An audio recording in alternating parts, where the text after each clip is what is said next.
Всем привет, ребят! Сегодня мы будем рисовать снегиря. Да, я покажу, как его рисовать.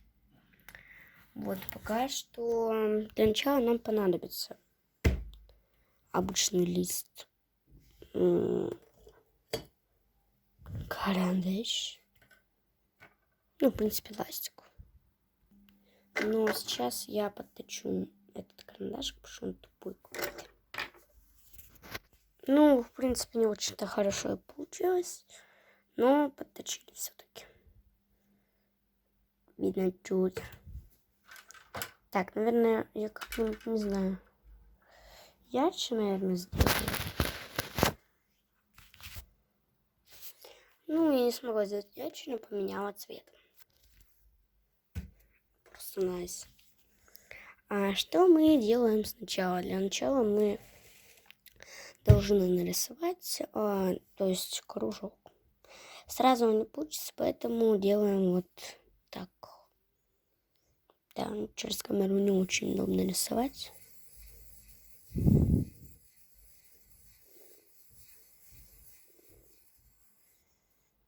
Вот что у вас должно получиться. Пока что. Выбираем самый хороший круг. Все остальное стираем.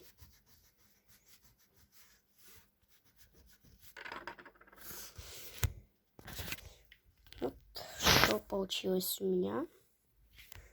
Да. Овал нам не нужен.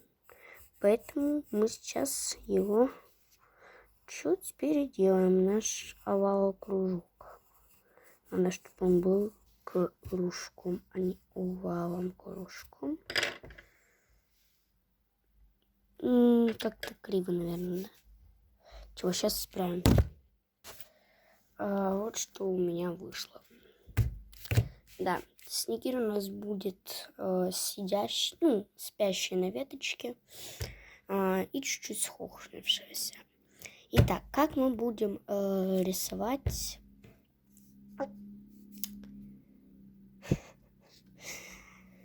Тело. То есть мы будем рисовать так же, как и голову, только овалы будем. Овал круг, он будет где-то вот такой. Сейчас покажу. Хова. Подобие вот таких овалов тоже, как и кружок наш. Ну что ж, продолжаем. Хова. Так, начнем рисовать тело. Как его рисовать, я вам уже показала, поэтому сейчас я его нарисую. И да, пока что я вам скажу, как ты вот тут вот сделала беленьким. Чуть беленьким. А я вам скажу, благодаря клячке.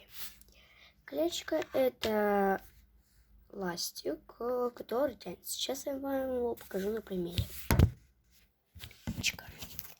Это тянущий ластик, который может стирать некоторые вещи и убелять карандаш. Покупается на Валберсе, Авито или в любых магазинах, которые продаются в канцелярии. Очень помогает, когда ты рисуешь волосы, они темные. Берешь клячку, делаешь любую форму, которую вам подойдет, и стираешь. Клячка очень эластичная, поэтому вам советую. Подождите, а что произошло? Хорошо, сейчас покажу.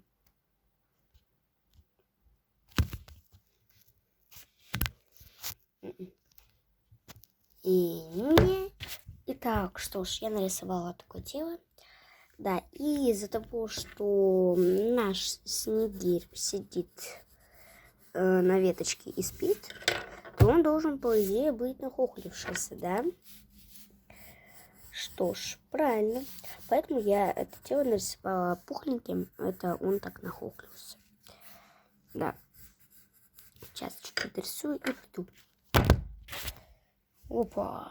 Ну что ж, ребят. Из-за того, что мы нарисовали тело и голову, так это выглядит. Да. Нам нужно нарисовать хотя бы клюв. Что ж, клюв у нас будет вот такой. Подождите. Клюв у нас получается будет вот такой вот. Милиписька. Да. Некоторые могут нарисовать его вот таким вот. Ну, в общем, клюв как хотите рисуйте. Я, наверное, попробую нарисовать вот таким. Наверное, больше походит на попугая этот клюв, но ничего страшного.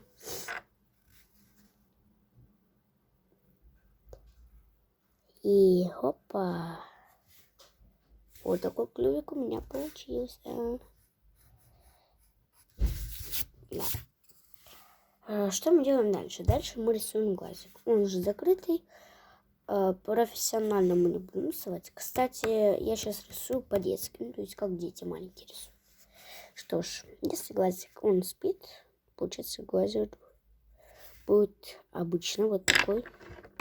Но мы его чуть-чуть переделаем. Стираем его. Вот такой вот маленький.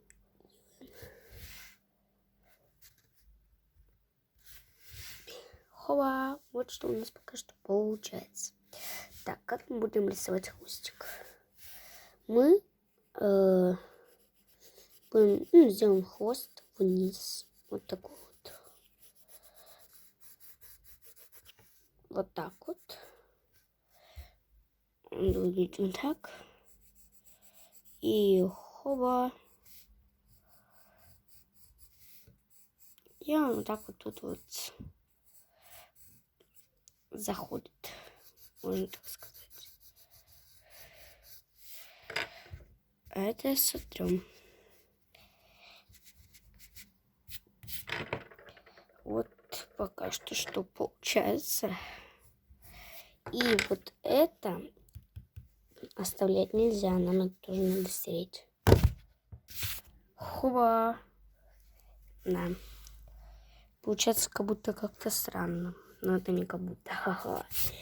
Дальше что мы делаем? Рисуем крыло. Мы не будем рисовать так реалистично. Поэтому что мы делаем?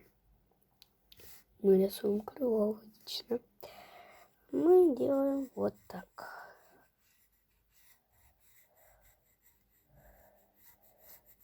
То есть оно уходит в наш хвостик.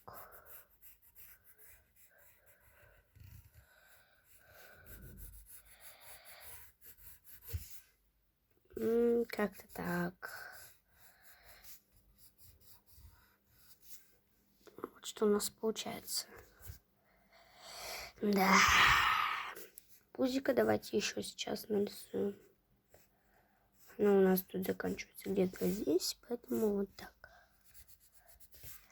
На камере это выглядит очень светло. То есть, когда я рисую светленьким, это вот тут, вот, например, не видно. Поэтому мне приходится все обводить. Да.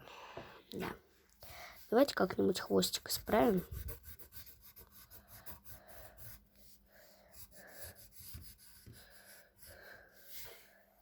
Ну, вот так как-то. Вот что у нас получилось. Ну, а так, всем пока, ребята. Кто хотел научиться, пишите в комментах, что еще вам показать.